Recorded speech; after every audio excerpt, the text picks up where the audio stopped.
Hello, everybody. Welcome back to the Sunday Matinee. It is May 25th. We do not have a full formal episode for you this week, so it's just me, and I'm going to be here to deliver the news of the last week. So, some of the highlights from May 17th through the 24th. First up, we have a development on Tomb Raider 2.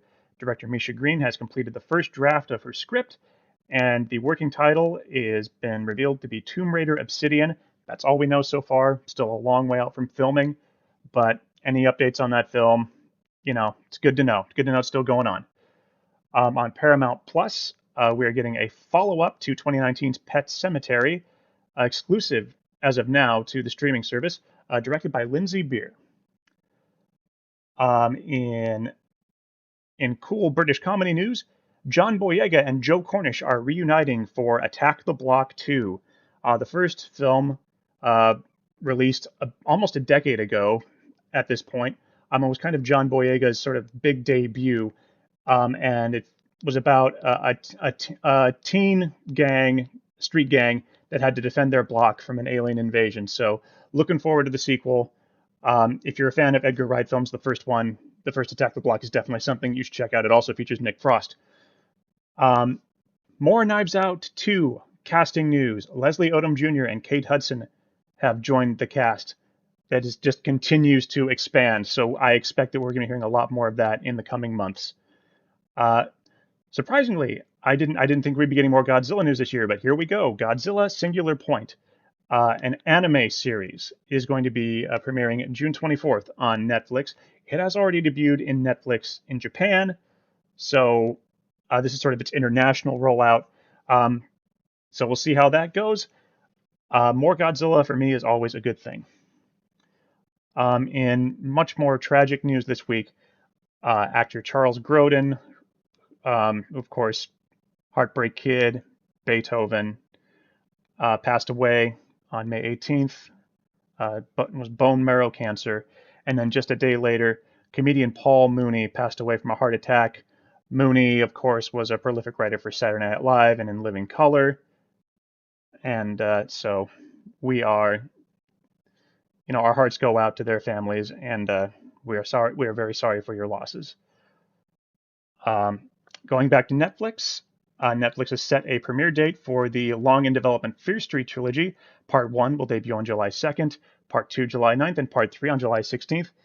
Fear Street was, of course, a series of books written by R.L. Stine, the author of Goosebumps, which has also had 2 films. So this has been in development for a while, and the 90s kids should be getting a huge kick out of this. So hopefully this will turn out good. Also on Netflix news, Jenna Ortega has been cast as Wednesday Addams in the live-action series Wednesday. This will be helmed by Tim Burton. I don't believe we have a premiere date for that yet, but Addams Family, always good. So hopefully that also turns out well. Moving on to HBO Max, the Friends reunion has officially been announced to premiere on May 27th. So pretty much everyone out there who likes Friends should tune in for that if you have access to HBO Max. Another HBO Max news, they did finally announce that the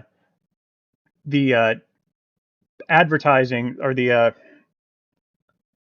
ad-supported tier will be launching on the first week of June, and it will cost $9.99 per month, as opposed to the ad-free version of HBO Max, which is available now at $14.99 a month. So if you're cool with ads in your streaming service and want to save a couple bucks, then there you go. All right, so again, more HBO Max and Warner Brothers news. So Adil El Arbi and Bilal Fallah, who directed Bad Boys for Life, have been set to helm Batgirl for HBO Max. No word on if or how this is going to connect to the DC extended universe, or if this is going to be a standalone project.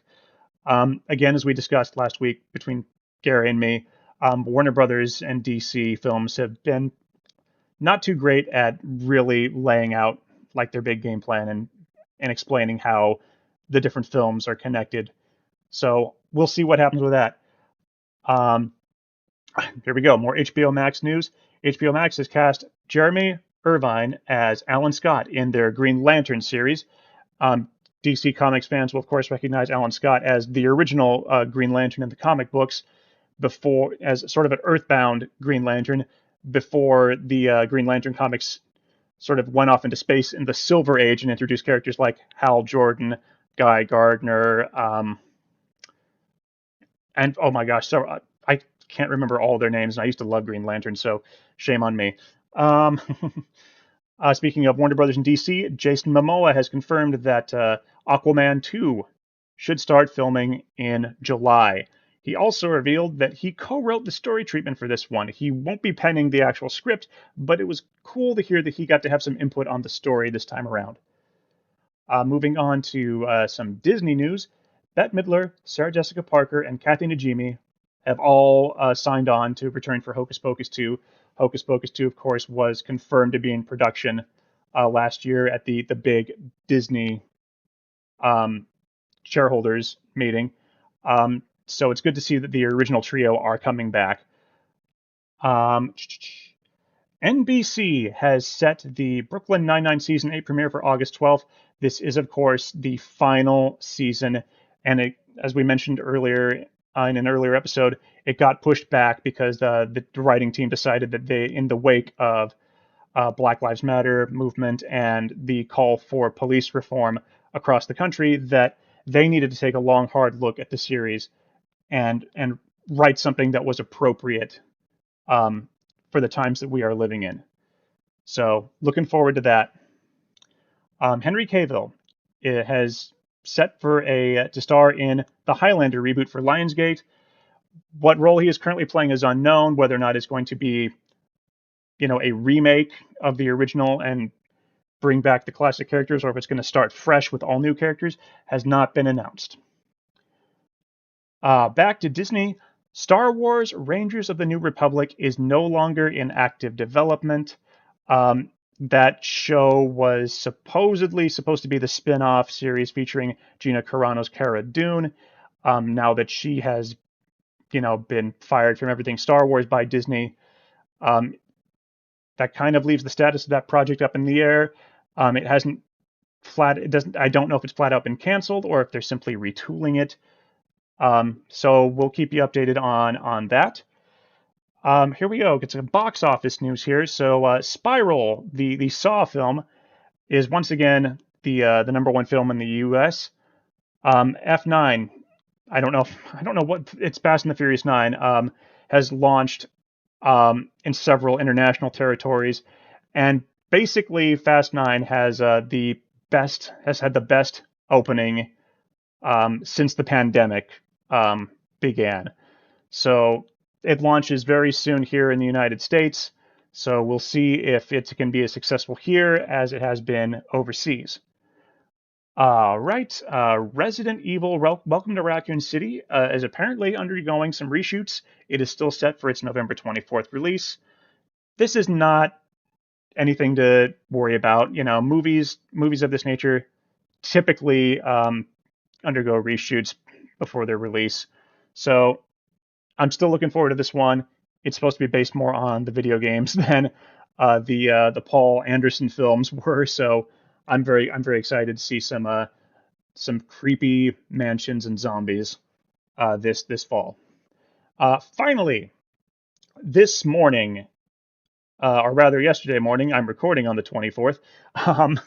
So yesterday morning, Marvel's Eternals debuted its first poster and teaser, and it definitely looks like it's going to be something different from what we've seen in the MCU, which I'm all for. Every time we see something that looks different, whether it be Guardians of the Galaxy or Thor Ragnarok, every time a director comes in and puts a fresh spin on a character or just the MCU in general, it's something to look forward to. So looking forward to that.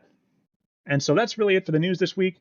I'm not sure exactly when we're going to come back with regular episodes.